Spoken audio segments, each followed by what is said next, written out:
नमस्कार, मी निरंजन.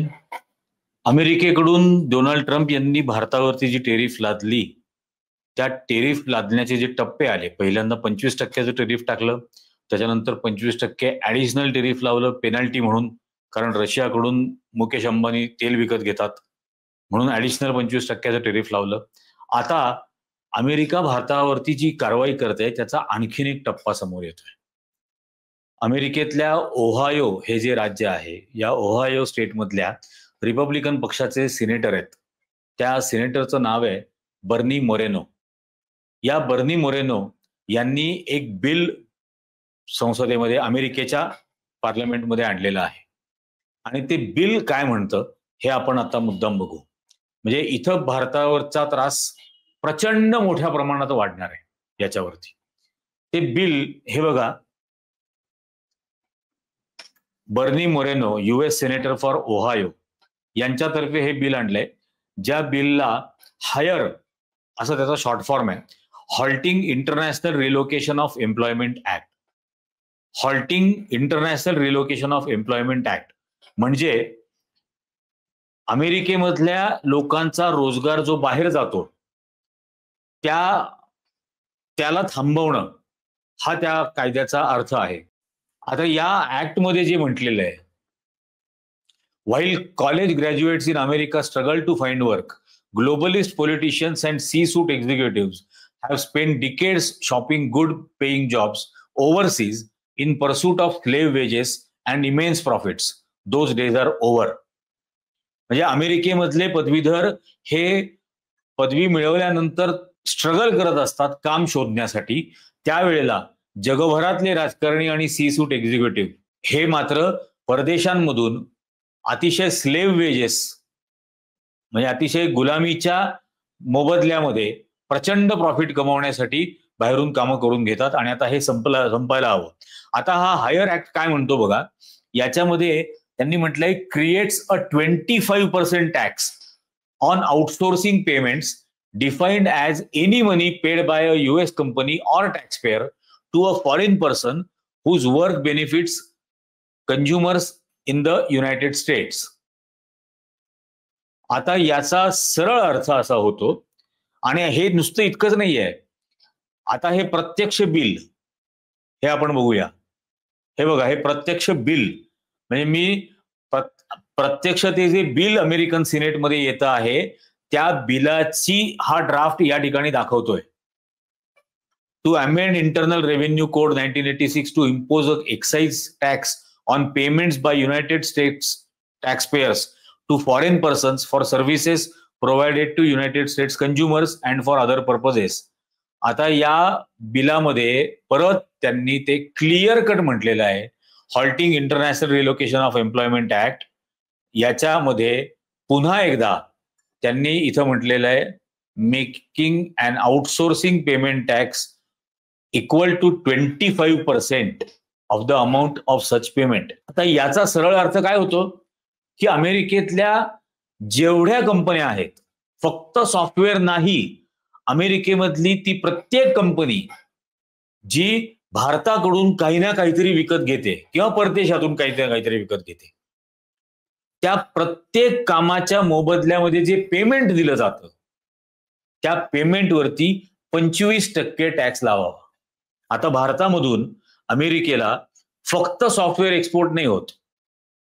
अमेरिकेला भारतामधून automobile components export होतात, अल्युमिनियम कॉम्पोनंट्स एक्सपोर्ट होतात, भारतामधून फार्मास्युटिकल्स औषधं इथून एक्सपोर्ट केली जातात.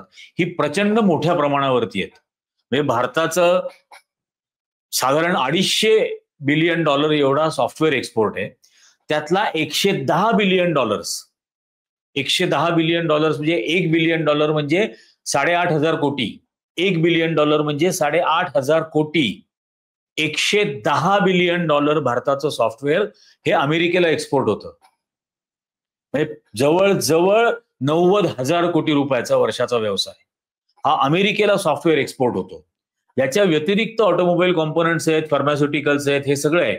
54% भारताचं सॉफ्टवेअर एक्सपोर्ट हे अमेरिकेला आहे.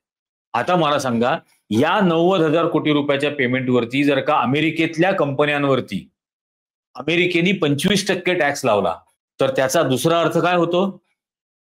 ते भारतामध्ये काम देणं बंद करतील.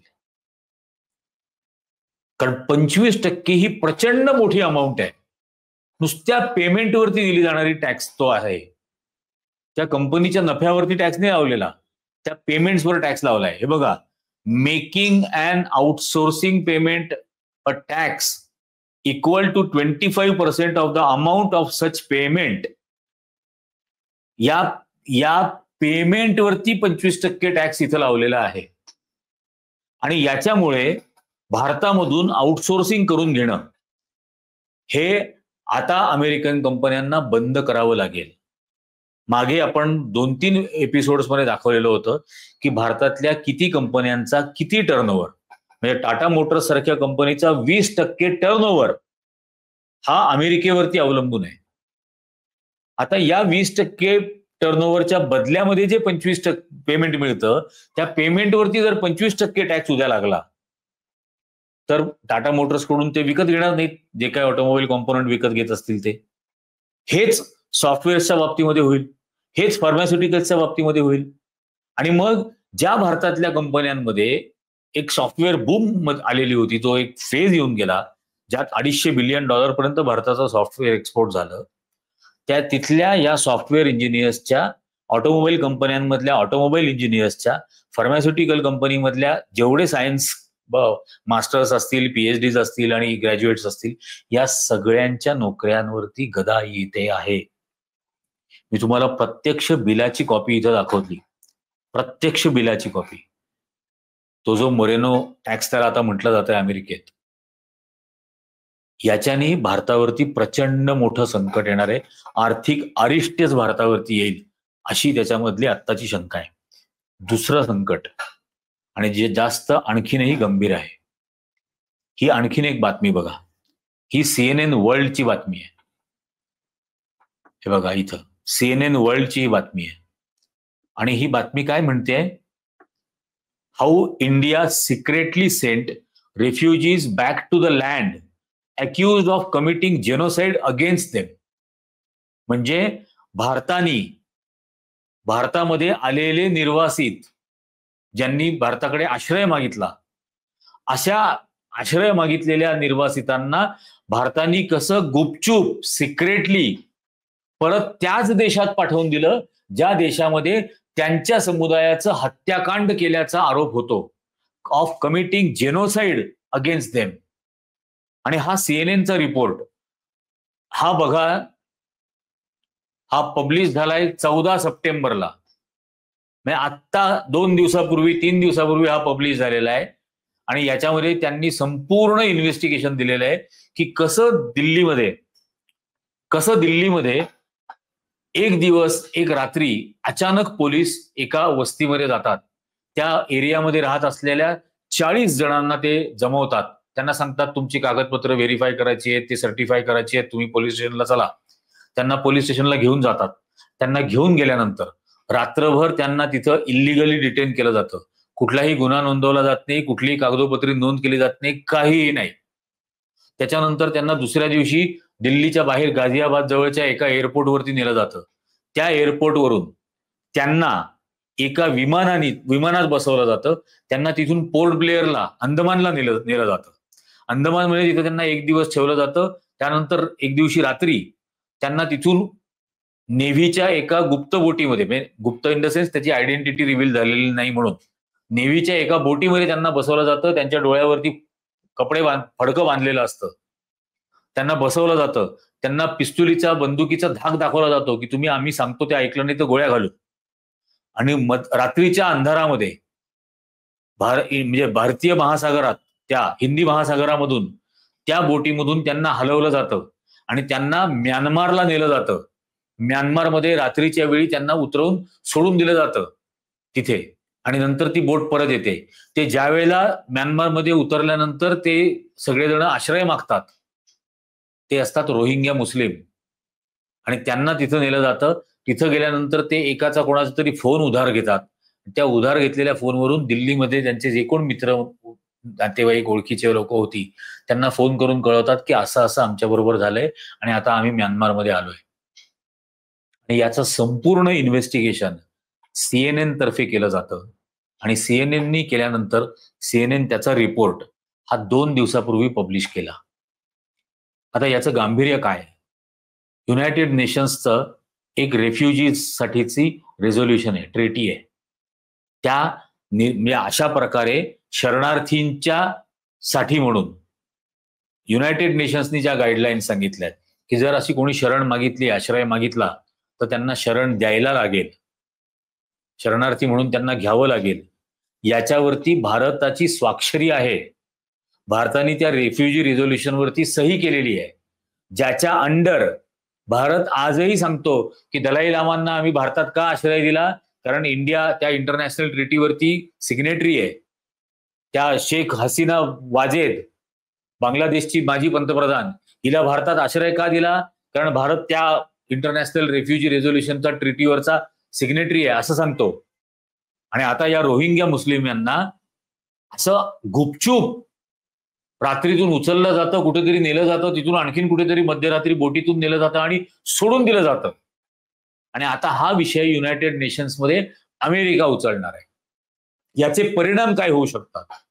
याचे परिणाम म्हणून या युनायटेड नेशन्सच्या रेफ्युजी रिझोल्युशनवरती जेवढ्या देशांच्या सिग्नेचर्स आहेत ते सर्व देश भारतावरती सँक्शन्स आणू शकतात. अमेरिका, युरोप, सगळे हे सगळे देश भारतावरती सँक्शन्स आणतील, निर्बंध आणतील. आणि मग त्याचा परिणाम भारताच्या अर्थव्यवस्थेवरती किती भयानक होईल याची तुम्ही फक्त कल्पना करा. तुम्हाला सावध करण्यासाठी म्हणून हा व्हिडिओ करत होतो. कारण एक नादान, उन्मत्त झालेलं सरकार जे सध्या फक्त स्वतःची खुर्ची वाचवण्याच्या मागे लागलेलं आहे आणि अतिशय लाजिरवाण्या पद्धतीने या नॉन बायोलॉजिकल प्राण्याचा काल वाढदिवस होता, तर एम्स्टरडॅम मधल्या एअरपोर्टवरती त्यांनी बोर्ड लावले होते वाढदिवसाचे आणि अख्खं एअरपोर्टवरती येणारे लोक हसत होते त्याला. इतकी निंदा नालस्ती करून घेणारा हा माणूस फक्त स्वतःची खुर्ची वाचवण्यासाठी कोणत्याही थराला जायला तयार आहे, हे लक्षात यायचं होतं. आणि याचा परिणाम म्हणून जगामध्ये मिठ्या मारून झाल्यानंतर आता जे परराष्ट्र धोरण उघडं नागडं झालेलं आहे भारताचं, त्यामुळे भारतावर किती मोठं संकट येऊ घातलेलं आहे याची फक्त कल्पना करा. तुमच्या मित्रमंडळींना सावध करा. जे कोण अमेरिकेला गेले असतील त्यांनाही सावध करा या संदर्भामध्ये. हा व्हिडिओ जास्तीत जास्त जणांनी लाईक करा, जास्तीत जास्त जणांना याची लिंक शेअर करा आणि सर्वांना हे चॅनल सबस्क्राईब करायचा आग्रह करा. आत्ताच्या भागात इतकंच.